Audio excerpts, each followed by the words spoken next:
Bila shaka wote tumekiri wazi kwamba klabu ya Simba ni mojawapo ya klabu kubwa hapa nchini Tanzania. Hii inatokana na vitu ambavyo klabu hii imewekeza na inazidi kuvifanya, ambavyo vinaonyesha jinsi gani hii klabu kubwa na imekuwa ikijitanua siku hadi siku. Kama ni mara yako ya kwanza kabisa kutembelea chaneli hii, tafadhali usisahau kubonyeza alama ya subscribe, pia alama ya kengele, ili uwe wa kwanza kabisa kujipatia taarifa zetu punde pale tunavyoziweka hewani. Kwa hiyo ili uwe wa kwanza, tafadhali bonyeza alama ya subscribe, pia alama ya kengele. Sasa leo hii tumekuja na taarifa nzuri kabisa kutoka kwa klabu ya Simba Sport Club, ambapo leo hii klabu ya Simba imeanza na rasmi uzinduzi wa basi lao aina ya Erizal i6, ambapo basi hili limeweza kuanza kuzinduliwa na mheshimiwa wa Rais wa Jamhuri ya Muungano wa Tanzania, yani mama yetu Samia Suluhu Hassan.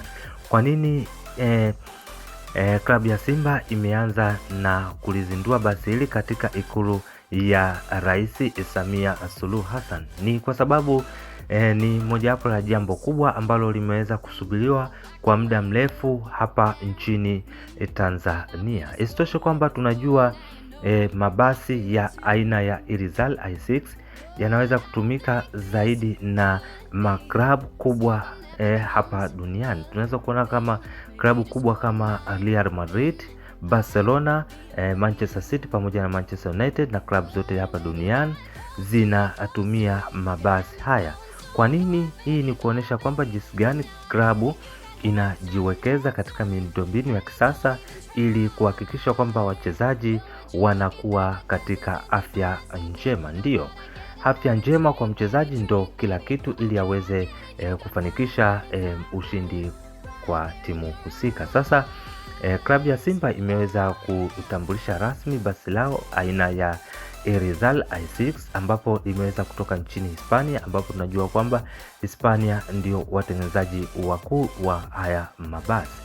Tunajua kwamba hili ni basi la pili kuingia hapa nchini Tanzania, ambapo klabu ya kwanza kuliingiza basi hili ni klabu ya Azam FC. Kwa hiyo Azam walianza kufanya hichi kitu, ambapo baada ya kumaliza ndio klabu ya Simba nayo imeweza kufuatia kuliingiza basi hili, ambapo hapo mwanzo tuliweza kusikia kwamba mdhamini wa Simba katika masuala ya kijezi anayehusika na supply of jezi ambaye ni Jailut aliweza kutoa ahadi ya kulinunua gari aina ya Erizal i6 baada ya miaka miwili ya uwekezaji wake na klabu ya Simba, na ndio ameweza kulifanya hili, na wote tumekubali kwamba ameweza kutekeleza ahadi aliyeweza kutoa na ndani ya muda mfupi. Baada ya hapo basi tutegemee kwamba basi hili litaenda kuwekwa hadharani ili watu wote wapate kuliona na wapate kupiga nalo picha,